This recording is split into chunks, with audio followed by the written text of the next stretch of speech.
Good morning, everyone. The selection of readings during this period of the liturgical year must have been motivated by its affinity and relationship with the mystery we celebrate, and that is the manifestation of Christ in the flesh, or what we call Epiphany. It is safe, therefore, to suppose that we find its relevance, its meaning, the meaning of these readings in the light of this, of Christ's manifestation. In the Gospel today, we find Nathanael to profess readily and easily that Jesus is the Son of God, the King of Israel. When Jesus told him that he knew him before he saw, and he saw him under the fig tree before Philip called him,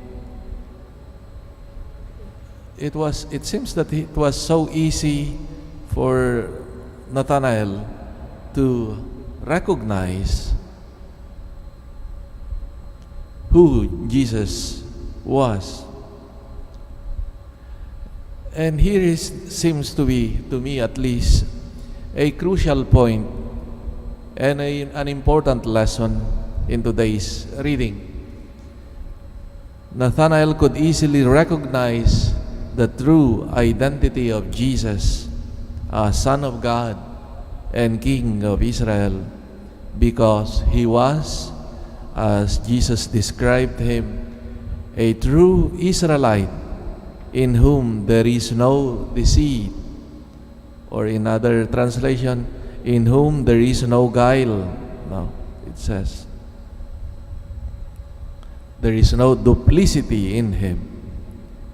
Or to put it in another way, Jesus could manifest his true identity to someone who is sincere and with a pure of heart and righteous like Nathanael, for in him there is no deceit.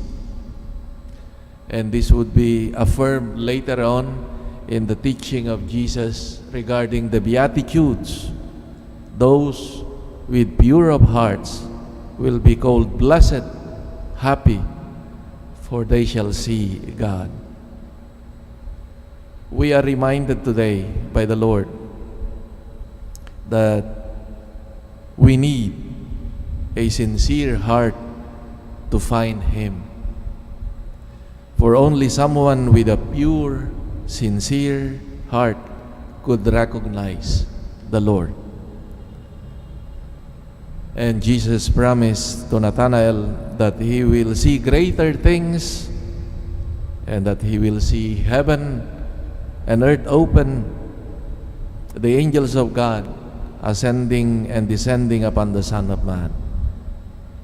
Also in our own, not only in terms of our relationship with God, for God knows our hearts, and we may pretend before others, but before God we know that He knows our hearts, our own failures, our own duplicity. So it's important for us, especially as we come to prayer, as we come before Him, to always to have this openness and sincerity.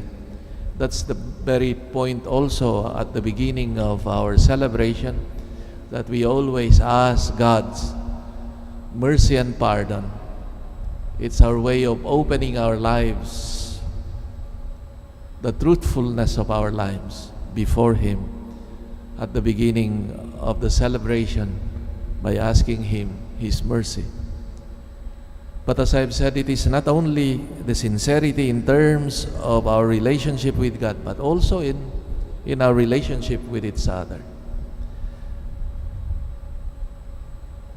It is less hurting when you are corrected, for example, by someone who sincerely cares for you, and not only to put you down, because you recognize someone who is sincere, who truly wants what is best for you, is not to put you down, but with a sincere heart helps you in your growth, in our growth towards the truth. We ask then the Lord that as we face Him truly, with His Word, with His gift of Himself, as He manifests Himself through this Word, through the sacraments, that we may also grow in this sincerity, this purity of heart, like Nathanael. For we know that God is pleased and manifests Himself readily to those with a sincere heart without duplicity. Amen.